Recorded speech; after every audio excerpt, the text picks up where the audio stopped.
क्या? ये तुम क्या कह रही हो गोदावरी? मैं बिल्कुल सच कह रही हूँ। मैंने घर का कोना कोना छान मारा, लेकिन बसंती कहीं दिखाई नहीं दे रही है। शिवा जी, तुमने बहू को कहीं भेजा है क्या? तुम लोगों का आपस में झगड़ा तो नहीं हुआ? अरे तू जवाब क्यों नहीं देता? बसंती सुबह से दिखाई नहीं दे रही। अरे तू चुप क्यों है? ठीक है, गोदावरी मैं खुद जाकर उसे ढूंढता हूं।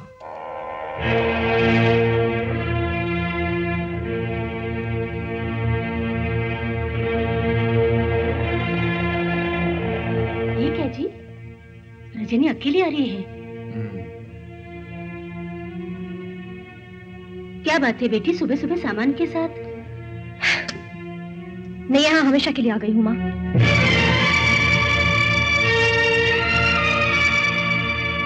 ये तुम कैसी बेकी बेकी बातें कर रही हो बेटी? वो मुझे बिल्कुल पसंद नहीं आया माँ।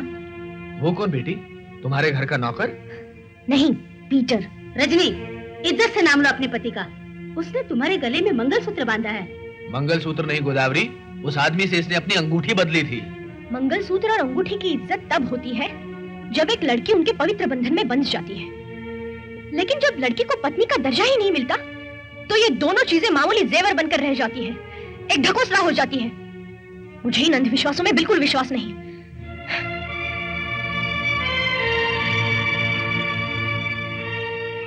ये तो हम धर्म संकट में पड़ गए।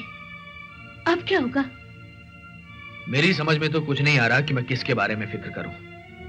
अपनी बेटी के बारे में, जो किसी का घर रोशन करने गई थी मगर राशन के साथ वापस आ गई, या उसके बारे में सोचूं जो हमारे आंगन में दिया जलाने आई थी मगर बगैर किसी को खबर किए सबको अंधेरे में छोड़कर चली गई है। बाबूजी, आप अपनी बेटी को वापस भेजने का रास्ता ढूंढिए, मैं अपनी बीवी को सीधे रास्ते से घर ले आता हूं।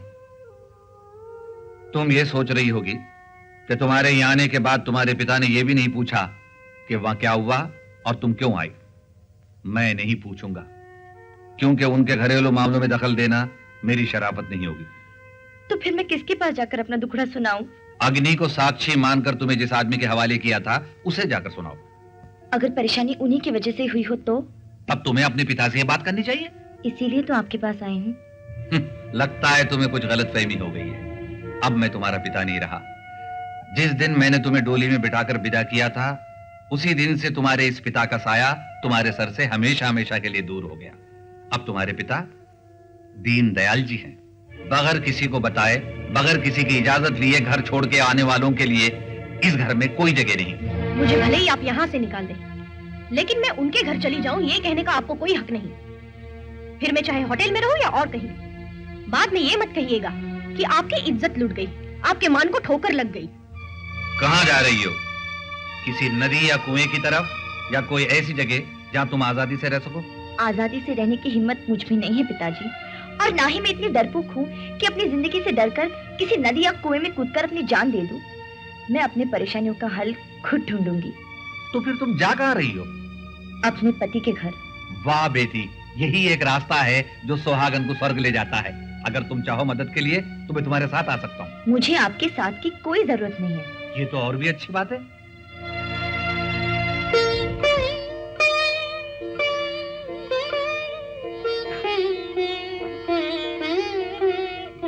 अरे रुक क्यों गए बेटी? अचानक इरादा बदल दिया। अरे शिवा, आओ बेटे। प्रणाम पिताजी। पिताजी, मैं आपकी सारी बातों को बड़े ध्यान से सुन रहा था। अगर सुन रहे थे तो समझने की कोशिश करो बेटे। तुम गैरेज में काम करते हो, मैं तुम्हें तुम्हारी जबान में समझाता हूँ। अगर गाड़ी का इंजन खराब हो जाता है तो तुम उसके पुर्जों को छेनी और हथौड़ी से ठीक करते हो। अगर इंजन को ठीक रखोगे तो गाड़ी खुद ब खुद ठीक चलेगी। पिताजी, आपकी कपड़े की दुकान है, तो मैं आपको एक बात उसी भाषा में समझाता हूँ। समझाओ। अगर मैं दुकान से कपड़ा खरीदूंगा तो उसे काट छांट कर इस तरह बना दूंगा ताकि मैं उसे पहन सकूं, और उस कपड़े को दोबारा दुकानदार को वापस नहीं लौटाऊंगा। वाह बेटे वाह, हम दोनों एक दूसरे की जबान समझ गए। चलते हैं पिताजी। जीते रहो। चलो घर चलो।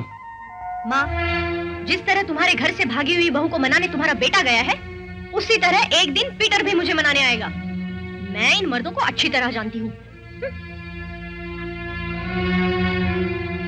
आप चुप क्यों हैं बाबूजी? ये जहाज जिसे हम परिवार कहते हैं मुझे तो डूबता नजर आता है बेटा। इस जहाज में जो दरारें पड़ गई हैं उन्हें बंद करना होगा। और अगर बंद नहीं कर पाए तो डूबते हुए जहाज में से बचकर निकलना होगा। मैं कैसे बच सकता हूं? मैं तो इस जहाज का कप्तान हूं। लेकिन जो तैरना जानते हैं वो जहाज डूबने से पहले बचकर निकल जाते हैं। हाँ बेटा, जब जहाज डूबता है तो सबसे पहले चूहे भागते हैं।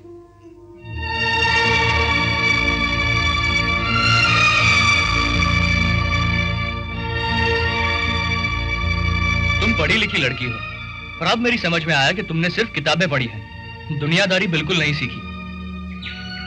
अगर तुम्हें पति की जरूरत है तो तुम्हें कुछ समय के लिए इंतजार करना पड़ेगा। पति पत्नी का रिश्ता सिर्फ शारीरिक नहीं होता, कभी कभी हालात को देखते हुए इंसान को समझौता भी करना पड़ता है।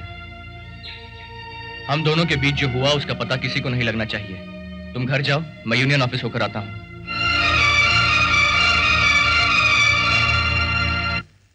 ये लो इस महीने का खर्चा। भगवान की तस्वीर के सामने रख दे बेटा। माँ गिन लो और अपने आप रख दो। अरे आज तक मैंने कभी गिने हैं, जो आज गिनूं ठीक ही होंगे। फिर भी गिन लो ना माँ।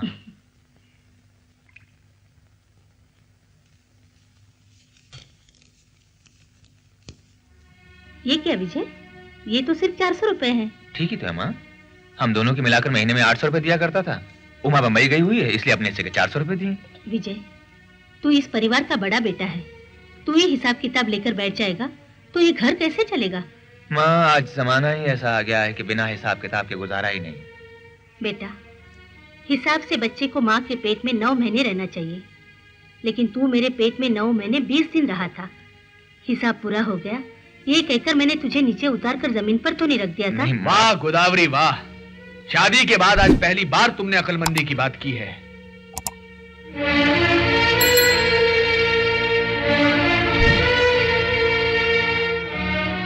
मैं पूछ सकता हूँ पिताजी, आखिर माँ ने ऐसी कौन सी अक्लमंदी की बात कह दी जिससे आप बाग बाग हो गए? समझाता हूँ बेटा, समझाता हूँ। गाय को घास फूस देकर आदमी इसलिए पालता है कि वो दूध दे, लेकिन दूध देते समय अगर वही गाय सौदा करने लग जाए तो बेचारे ग्वाले पर क्या बीतेगी? हाँ? माफी चाहता हूँ, आप लोगों ने मुझे दूध देने वाली गाय की तरह नहीं पाला है, बल्कि बोझा ढोने वाले बैल की तरह तैयार किया है। आखिर मैं कब तक यूं ही बोझा ढोता रहूं? अब मेरी भी अपनी जिम्मेदारियां हैं, मेरा भी परिवार बढ़ेगा, कल को मेरे यहाँ भी बच्चा होगा। अब मैं इस तरह से अपने रुपए पैसे को बर्बाद नहीं कर सकता हूँ पिताजी। शाबाश बेटा, माँ बाप भाई बहन पर पैसा खर्च करने से रुपया बर्बाद होता है। हाँ? और नहीं तो क्या, फर्ज और नसीहत की दुहाई सिर्फ मुझे दी जाती है। बड़ा भाई होने के नाते मेरा फर्ज बनता है कि मैं छोटी बहन की शादी में खर्च करूं, और ये छोटी बहन बेचारे ससुराल वालों से लड़ झगड़ के यहाँ मायके में पड़ी हुई हैं, नौकरी भी छोड़ चुकी हैं। इनका कोई कसूर नहीं है, इनसे कोई पूछने वाला भी नहीं है, मगर यहाँ पड़े पड़े इनको ठुसाने में भी मेरा खर्च होता है। पिताजी ये कहाँ का इंसाफ है? मैंने किसी से अपनी शादी कराने के लिए नहीं कहा था, और ना ही खाना ठुसाने के लिए किसी के हाथ जोड़े थे।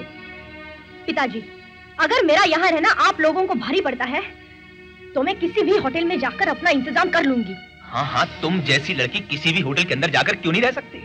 तुम्हारा यही घमंड तुम्हें एक दिन उससे भी कहीं आगे ले जा सकता है, मैं अच्छी तरह से जानता हूँ। विजय, शायद तुम भूल गए हो कि रजनी तुम्हारी सगी छोटी बहन है। ये मैं नहीं कह रहा हूँ पिताजी, ये इसके पति और ससुर का कहना है कि ये रातों रात गैर मर्दों के साथ घूमती थी। आप इसे तो समझा नहीं पा रहे हैं और मेरी गलतियां निकाल रहे हैं। बहुत हो चुका विजय, मेरे खून को गंदा कहने का तुम्हें कोई हक नहीं। चले जाओ यहाँ से। अच्छा माँ, चला जाऊं? आज तक आप लोगों ने जो कहा चुपचाप करता रहा तो आपका बड़ा बेटा था। आज जब चुपता हुआ सच कहा तो आप सब लोगों का बुरा लग गया।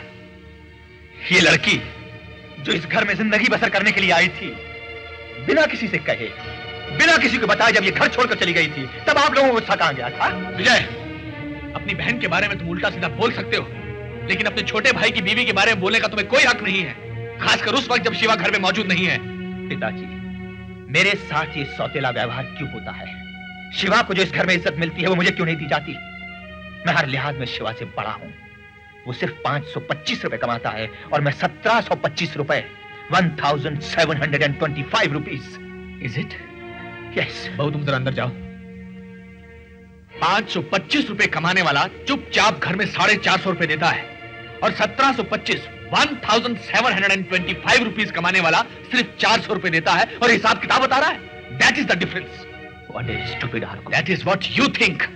अगर मैं शिवा को भी तुम्हारी तरह पढ़ाता तो वो भी आज दोनों हाथों मुट्ठी भर कमा रहा होता। तो क्या मैंने आपसे मना किया था कि आप शिवा को मत पढ़ाइए? नहीं, किसी ने मना नहीं किया था, लेकिन उन दिनों मेरी कमाई इतनी नहीं थी कि मैं तुम दोनों को पढ़ा सकता। इसीलिए तुम्हें कॉलेज में पढ़ाने के लिए मैंने उसे गैरेज में भेजा।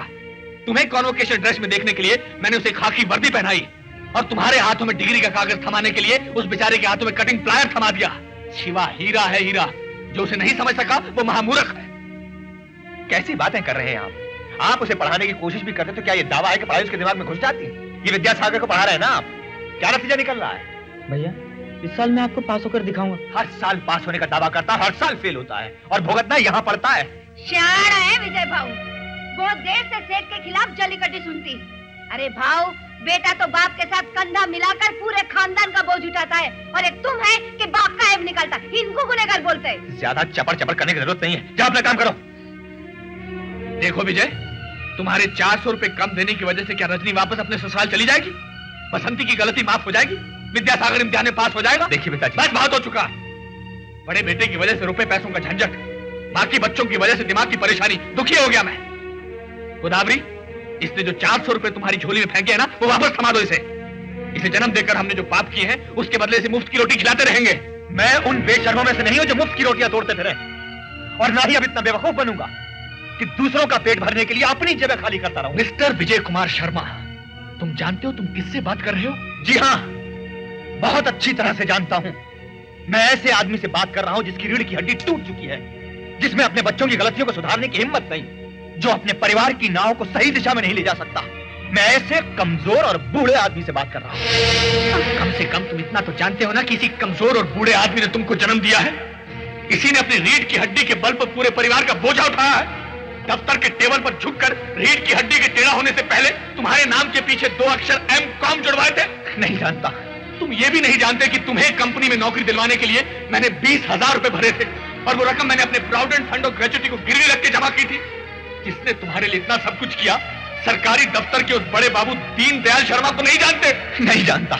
एक बार जब तुम बस से गिरकर जख्मी हो गए थे और अस्पताल में जिंदगी और मौत की लड़ाई लड़ रहे थे, उस वक्त तुम्हारे इसी बाप ने अपना 3 बोतल खून देकर तुम्हें बचाया था। क्या तुम ये भी नहीं जानते? हाँ, नहीं जानता, नहीं जानता, कुछ नहीं जानता। नालायक कुत्ते, तुम्हें इस घर में रहने का कोई हक नहीं है। तुम अभी इसी वक्त इस घर से बाहर निकल जाओ।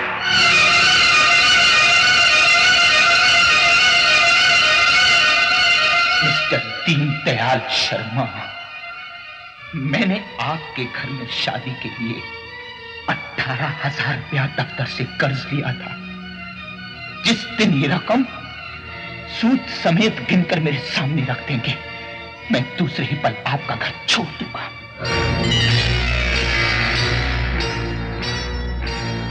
गोदावरी, तो फिर तुम अभी इस घर के बीचों बीच एक लक्ष्मण रेखा खींच दो। ये लकीर उस लकीर से ज्यादा ताकतवर होनी चाहिए जो लक्ष्मण ने सीता के लिए खींची थी। मिस्टर विजय कुमार शर्मा, टूटे हुए दिलों की दरार के लिए किसी लंबी चौड़ी दीवार की जरूरत नहीं होती, सिर्फ एक लकीर ही काफी है।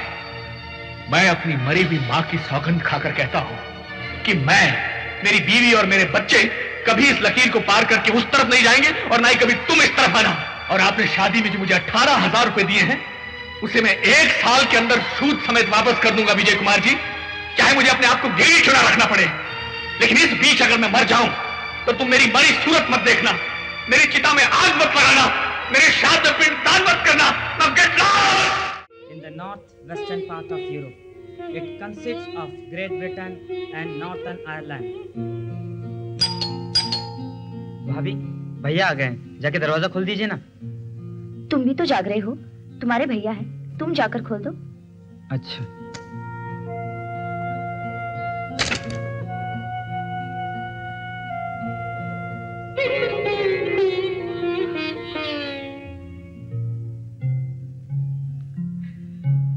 मैंने घंटी बजाई थी, उसकी आवाज तुम्हारे कानों में नहीं पड़ी?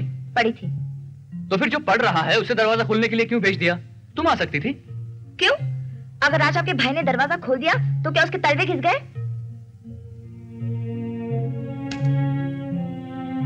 ये क्या, आज मेरी लुंगी नहीं धोई? नहीं। क्यों? भूल गई। भूल गई? इतनी रात गए तक वो पढ़ रहा है, उसके लिए कुछ चाय या कॉफी बनाई थी? नहीं। क्यों? मुझे बनानी नहीं आती। बसंती, मुझे तुमसे अकेले में कुछ बातें करनी है। घर के पिछवाड़े चलो। मैं कहीं नहीं जाऊंगी, मुझे नींद आ रही है।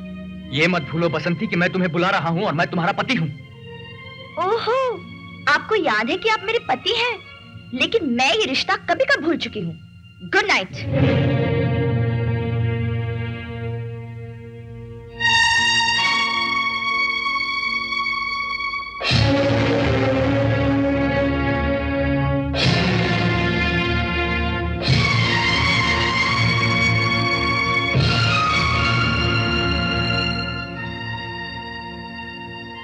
क्या बात है, आज इस तरह गले में माला डालकर क्यों आए हैं? गोदावरी, दफ्तर के बाबू के गले में माला उसी दिन पहनाई जाती है जब हमेशा के लिए उसे दफ्तर से छुट्टी मिल जाती है। तो क्या आप रिटायर हो गए? लेकिन अभी तो आपकी उम्र सिर्फ 53 साल की है। अरे वो कौन होते हैं मुझे रिटायर करने वाले? मैं खुद ही रिटायर होकर आया हूँ, वॉलंटरी रिटायरमेंट। और ये रिटायरमेंट मैंने इस खुशी में ली है कि जिस बेटे को मैंने जन्म दिया, पाला, पोसा, उसने मुझसे कहा कि जो 18,000 रुपया उसने मुझे उधार दिए हैं वो मैं सूद समेत उसे वापस लौटा दूं। तो इतनी रकम मैं कहां से लाऊंगा गोदावरी? मेरी जमा पूंजी तो मेरा प्रोविडेंट फंड और मेरी ग्रेच्युटी है, जो सिर्फ मुझे रिटायरमेंट के बाद ही मिल सकती है। इसलिए मैंने दफ्तर वालों से कहा कि भैया मुझे रिटायर कर दो। पर आपकी 5 साल की सर्विस तो चली गई ना? 53 साल तक जिस इज्जत को बचाता रहा जब वो चली गई, 33 साल तक पाल पोस कर जिस बेटे को बड़ा किया जब वो चला गया, तो 5 साल की नौकरी चली गई तो क्या फर्क पड़ता है? अरे चली गई तो जाने दो।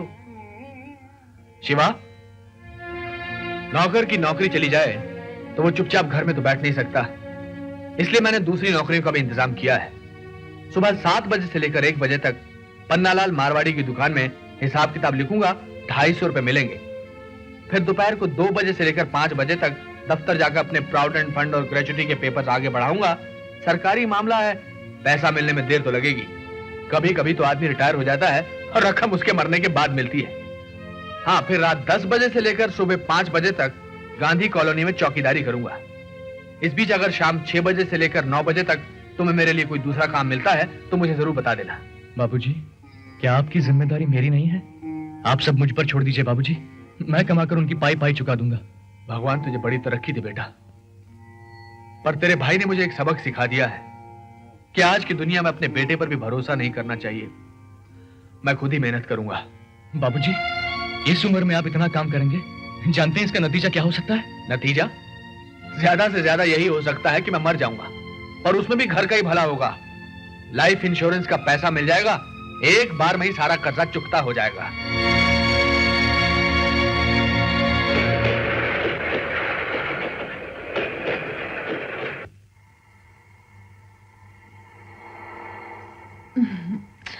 इतनी भी आने की क्या जल्दी थी? 3-4 महीने के बाद भी तो आ सकती थी। तार भेज दी और पहुंच गई। माँ जी ने कहा था मुन्नी को लेकर जल्दी से जल्दी आ जाना। खैर, ये बताइए माँ जी और बाबूजी कैसे हैं? कितने दिनों से उनकी चिट्ठी नहीं आई, और आपने जो खत लिखा उसमें भी उनकी कोई खबर नहीं थी। घर चल रहे हैं ना, वहीं चल के बात करते हैं। सुनिए, रजनी और बसंती की कोई खुशखबरी है? घर चल के बात करते हैं ना। अच्छा, इतना तो बताइए, विद्या इस साल मेहनत कर रहा ना, इस साल वो जरूर पास हो जाएगा ना? कहा ना घर चल के बात करते हैं।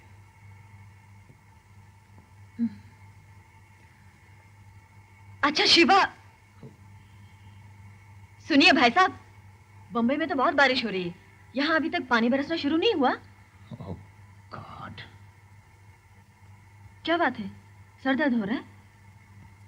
तुम अपनी चपड़ चपड़ बंद करने का क्या लोगी?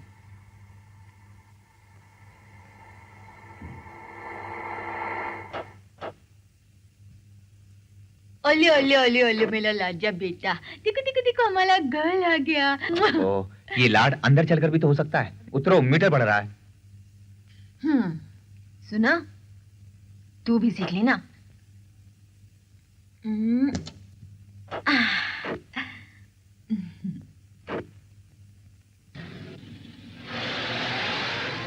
चलो ना। अरे वाह, ऐसे कैसे अंदर चले जाएं? मैं इस परिवार के चिराग को लेकर पहली बार आई हूँ। आप अंदर जाकर माँ जी से कहिए, वो आरती लेकर आएंगी, बच्चे की नजर उतारकर नारियल फोड़ेंगी, उसके बाद हम लोग अंदर जाएंगे। यहाँ कोई नारियल वारियल नहीं फूटेगा और ना ही कोई आरती उतारने आएगा। अब माँ और बाबूजी के साथ हमारा कोई रिश्ता नहीं, घर का बंटवारा हो चुका है। ये लकीर देख रही हो, ये बंटवारे की निशानी है। अगर तुमने गलती से भी इस लकीर के उस तरफ पांव रखा तो तुम मेरा मरा हुआ मुंह देखोगी।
दीनदयाल शर्मा, मैंने आपके घर में शादी के लिए 18,000 रुपया दफ्तर से कर्ज लिया था।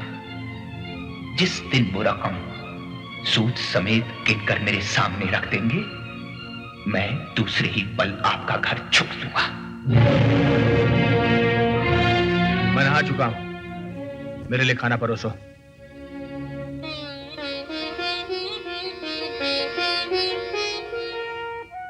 उमा, उमा, यहां खड़ी खड़ी क्या कर रही हो? अंदर चलो, चलो ना।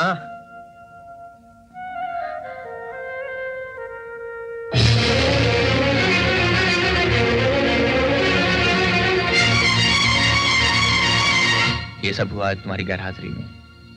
मैंने कैसे इन लोगों से पीछा छुड़ाया है ये मैं ही जानता हूं, लेकिन अब कहीं तुमने दोबारा इन लोगों के साथ रिश्ता कायम करने की कोशिश की तो मुझसे बुरा कोई नहीं होगा।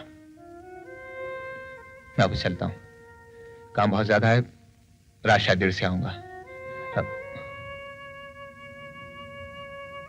समझने की कोशिश करो, हंसो।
कैसी माँ है ये? बच्चा रो रहा और ये बेखबर सो रही है।